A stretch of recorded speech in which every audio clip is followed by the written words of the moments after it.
playing poker. Said my son needs a job. The kid, he was selling oil change cards door to door for a little bit over a year.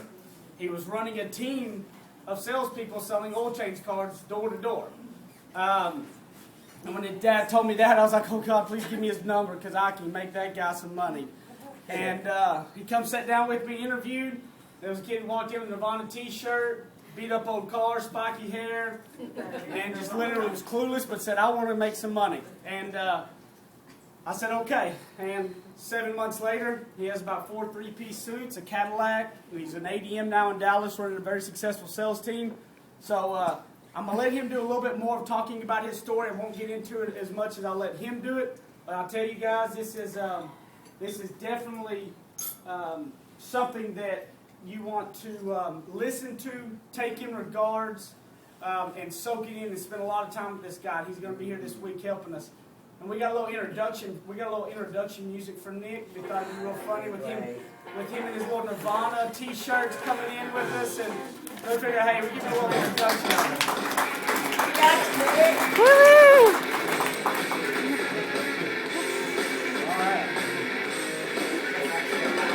Don't headbang on us up here. He said he wanted to bring his guitar and walk up, just strum his guitar and be funny.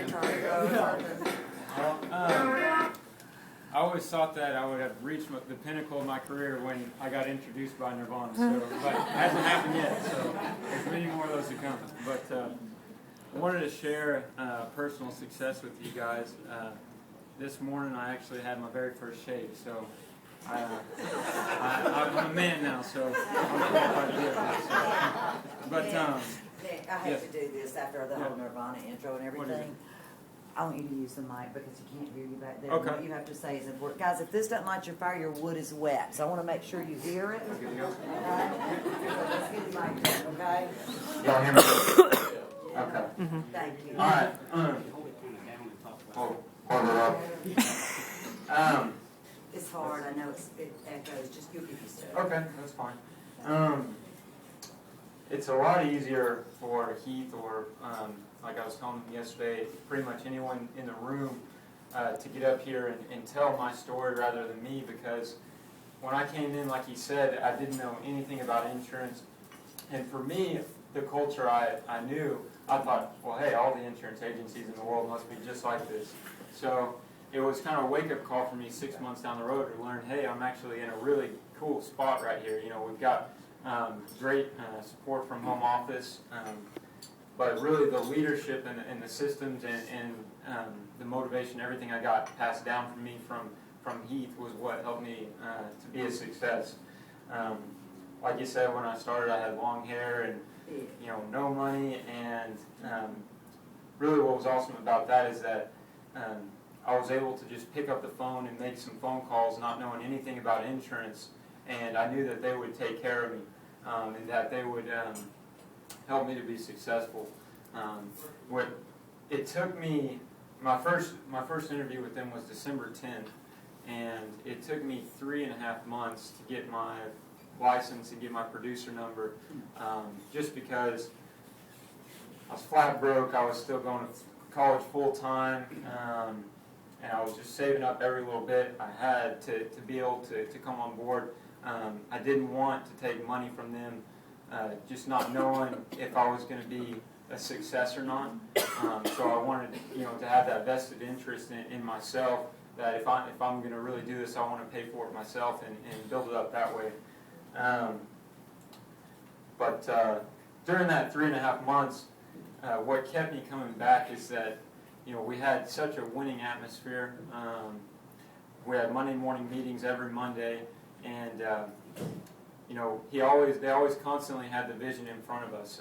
People around me were being successful, and he was telling us, hey guys, I want to be number one, I want to be small office of the year, I want to be all these things. And it speaks volumes when the management is telling you that, and they're not doing any prospecting on their own. They did zero prospecting, and everything they did was for the reps. And so when you hear that, in a lot of other cases, you may say, okay, yeah, Heath is going to do half the production, and then we'll fill in the rest, and we'll be number one. Big whoop. No, it really was us. They told us it is going to be you guys, and there was not any bit of prospecting that they did. in order to help themselves. It was all of our own efforts, and we got there through their vision. They constantly had motivational materials in front of us, whether it's a clip of, any motivational thing on YouTube, Brian Tracy, Les Brown, anything like that, to get us in the right mindset. And when we were part of that atmosphere, there wasn't any doubt in anybody else's mind that we weren't going to be number one. We knew without a doubt, just by seeing the success around us and the vision, we had steps to get there. So I want to give them a lot of credit. That being said, they definitely never gave us anything. Like I told you, you had to be a team player in order to win their support. If you were somebody that, maybe called them once every couple of weeks, you were at the bottom of the totem pole. If you said, hey, I need to go get a presentation done, then, they've got somebody else that's constantly in their ear, like, hey, how can I be successful? That's how we, Brand 2 got the most support.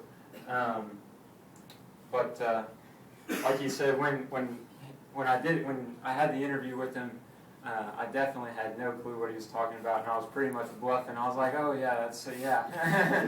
And he told, I found out later, but he told everybody, he told Andy, he said, man, after I had the interview, he said, that was the worst interview I've ever had. He said, I think he can sell something, but he does not have a clue what we're doing. And I didn't for months. I had no idea. I was just, hey, let me pick up the phone and call somebody and set an appointment, because that's the beauty of the script, is that it doesn't tell anything about what we do. You read right down it, and you don't have to answer any questions. If they say, well, why don't you tell me a little more about it, and say, hey, you know what, that's really why I want to get in front of you, and give me that 15 minutes and we'll go over it. So those are just some examples. Nick probably says a phone script in his sleep. But I did, after I did finally get contracted, I went through, a pretty rough period of about he says 2 months, I think it was more like 3 months, where I didn't, I was making a lot of dials and doing a lot of presentations, and didn't really get anything coming in. I had one group for 2,200 in AP, but I've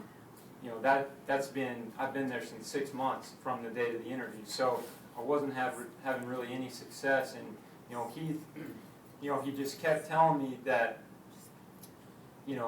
he's never seen somebody work as hard, and I'm not trying to brag on myself, never seen somebody work as hard as I did and not have it fall in the way he expected. And he even commented on the fact that he lost a lot of sleep over it, because I was the first person that made him question his own systems, because it wasn't working out for me the way that it should have been. But the reason I stuck with it, is because it was a point in my life where, single, I have no kids, really nothing to take care of, nobody to take care of other than myself. And I said, if I quit right now, what is that going to do for me later on in life, when I don't have anybody to provide for? Right now is the easy part.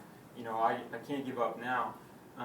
And the reason I stayed with him is because, I could see he was being a success. I looked around the office, other people were being successful except for me. And I said, hey, I know I'm at least as good as some of them, so I might as well be able to get something. So, but I wanted to get what I was worth. And I told Tom Gilligan that yesterday, that I wanted to get what I was worth, and he tried to get me to explain that to him. And we all have an idea in our head of how much we're worth with the company.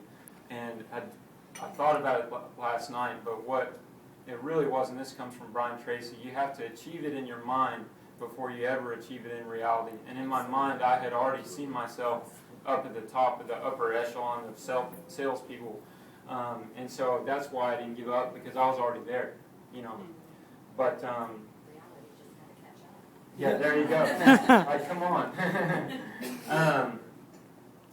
Let's see. Right before, I want to give you guys an idea of kind of leadership you can expect from Heath. As soon as I really got to know him, and it didn't take long, the amount he talks, but as soon as I got to know him, I could really tell he was going to go to the ends of the earth to make me successful. He wanted me to be so much of a success, even more than I did. You know, I could just see it in his eyes. One of the times right before some premium and businesses started coming in for me in June and May, went through a really rough time. Businesses fell off the books that we had set up. I mean, rollers went out there, and just things came crashing down. And I came in the office one day after a real low point, and he gave me a note. And I've carried it around with me ever since then. But just on a real personal level, encouraging you on how to stick with it, and I would get it out and I'll probably spill everything. But it said, it said stick with it because, he said, Nick, I know your time is right around the corner, so don't give up yet. And so, in a minute, I want to give you guys a way to where you can do what I did, and you can do even better. It's not that hard when you break it down. But when you've got a leader like Heath, and just having met Elena the past couple of days, I know she's right there with him. They're really similar, but when you got these two here, you can expect great things. They'll go to the ends of the earth for you. And integrity is really one of the highest values that they hold, is being honest with people. He never steered me in the wrong way. Let me see. Okay, now that June happened, and I get all this business coming in, here I am with no expenses, sitting at home, and I figured once I get, in my mind, in May and April and all that, I said, hey, once I just get some business coming in, it's going to be easy street from then on out. Well, what happened was I got all this money in my pocket and had no expenses, and I stayed at home, and I really pretty much fell off track for about a month or two. And Heath called me up one day. He said, Nick, I know you're sitting at home playing that dang video game. And he said, and here's another kind of leader he is. He said, I know you're doing it because I've seen me do it. And his deal is he played Madden for a month and a half after he got fat and happy with some commission. So he refocused me. It was even tougher overcoming the hard parts as managing the highs, the plateaus. You've got to keep pushing. Always keep your goals in front of you. He'd say to me, hey, look, Nick, you're the guy that everybody else in the office is looking to. They know you've had some success, and that's who we're always pointing to say, hey, you can do like him, you can do even better. And so really refocused me and got me back in the office and working hard again. I was working from home, but I was doing well, but not like I was. They were tracking my numbers. That's one of the reasons I believe in reporting numbers to your managers, is because you need that help from them. And it's not so they can say, hey, you're not doing very much. When you tell them your goal, and they can hold you accountable to it, that's something special right there. So it's not all on your shoulders. I told him my goal, and he held me to it. So let's see. Okay, and there's one more thing I want to say before I move on to more of the presentation. But this is something I didn't do yesterday, but I really feel like I need to give God the glory. Without Him, I would not have been there, made it, period. The times where I did not use Him and let Him take control were the hard parts. And not to say like the trials, but the parts where things were not just going well for me, even after I had success. When I did not let Him, have control, because He wants us to let Him give Him the control. Those were the best times for me. Okay, so now I'm moving on. Good job. How do we work?